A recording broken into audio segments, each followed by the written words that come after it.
I'm not having a liberal meltdown. Yeah, I'm just disappointed Trump won, right? I'm sure I'll get over it. It's hardly a meltdown, is it?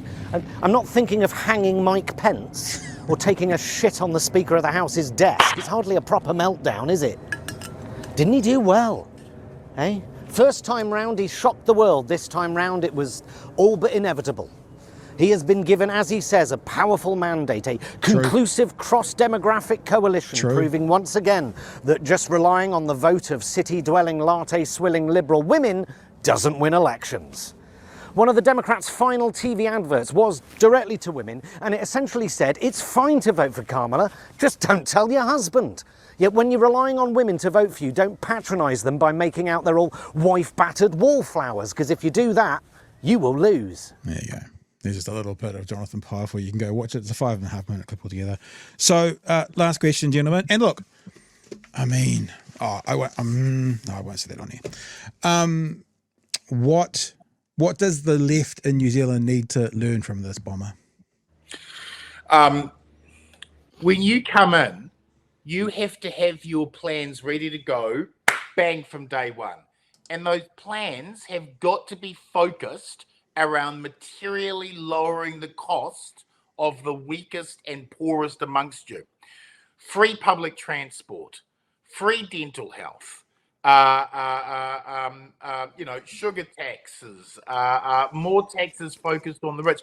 You put together a tax plan that targets the speculators and lowers the cost for everyone else, so they feel that change in their pocket immediately, not through bullshit tax cuts that go nowhere, but in actual real terms, and you provide public services that can actually get things done, and you do it from day one, and you do it boldly, and you make it clear where you're getting the money from and how everyone else is going to get it. You've got to say, here's what we're going to do to make your life materially better, and you do it. And once you've done that, and once people get used to free public transport, once they get used to only 10% GST, once they get used to those things, they go, hey, I'm not losing this, and the policy stays. Yeah. Chewy? I'm just going to point that out, that the linchpin of what you've just said, Bomber, is dusting off the Greens' tax policy from the last election. Yes. And just banging that drum for months. Yeah. Because I mean, that was the thing. I can't believe that the media didn't pick that up as much of going, yeah, okay, the Greens will never get it passed, but what a good idea. Let's talk about it. It just didn't happen. It had a runway of about a week and a half, and that was it. It was done. I agree that, look, I think the lesson here, Chippy, listen. You mean Kieran? Next election. Don't you mean Kieran for the next election? Kieran, grab Chippy, bring him close to her. Look, playing the middle didn't fucking work. It didn't work. So do exactly what Bomber says. Promise the most good for the most people and show your workings, and don't get pushed off that.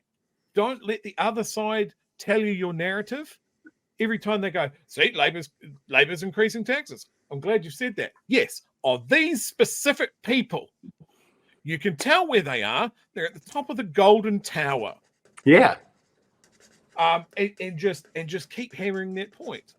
I think the other thing is, and this is for the media, however many of you are left, punish liars. Yeah. Absolutely fucking crucify them. Because the amount of lies that went through the US media, and maybe this just came down to the sheer weight of lies that were out there and how quick they changed, that they couldn't cover them all. But don't dilly-dally around the fact of like, oh, maybe this isn't true. No, they're fucking lying, and they can't back it up. and you drag them into the town square, which is the entire purpose of our media during an election. You drag them into the town square and you go, these guys are lying to you. They think you're dumb. Here is our proof. We've brought the receipts. Lies. And maybe that'll get through to some people. There will be a big chunk of the electorate that goes, okay, yeah, I acknowledge their lies, but their lies I like. And I'm willing to look past them and vote for them anyway. There will always be those people. Yeah. The other part of it is, I'm going to push back a little bit on the fact that the trans issue might be a distraction, or the culture war stuff as well. I would couch that in that we need to look after people. Like, I don't care whether they're gay, trans, Maori, immigrants, whatever. If they are getting jumped on, then we stand together with them. And that's the thing. We pick people up and we take them with us. We don't try and chuck people out of the boat. We don't, in trying to do that, we don't rally around in a really obvious, we're playing to the culture war sort of thing. It's just a case of, this person is a New Zealander. They live with me in this country. I think they should be looked after. Yeah. Common decency. Common decency. Yeah, because the other side are picking those groups off and making very much making it an much issue about something that some people are uncomfortable with or don't understand. We need to circle our wagons. Yeah. People may have seen the subtle Chewy rant image come up as we were talking about that. That was the Chewy rant. Maybe we should get image. A version of this that flashes and has a siren. I was thinking about getting it so it goes along the bottom of the screen, like just like a. Do we have that? Do we have that in a hoodie yet? Coming, caps as well. I've been looking at them. Yeah. Look, I just want to leave on this. The true demarcation of power in a liberal, progressive, capitalist democracy is the 1% richest plus their 9% enablers versus the 90% rest of us. The United States of America is a plutocracy now. It's a goddamn plutocracy. The billionaires who have enabled him, the very, very close tech oligarchs. We don't want to go down that path. And the sooner we find common ground between our fellow citizens against these rich pricks, the better for our survival. Chewy, you said don't let them tell you your narrative when you're talking about National and Labour. How about this one? Don't let them change your narrative.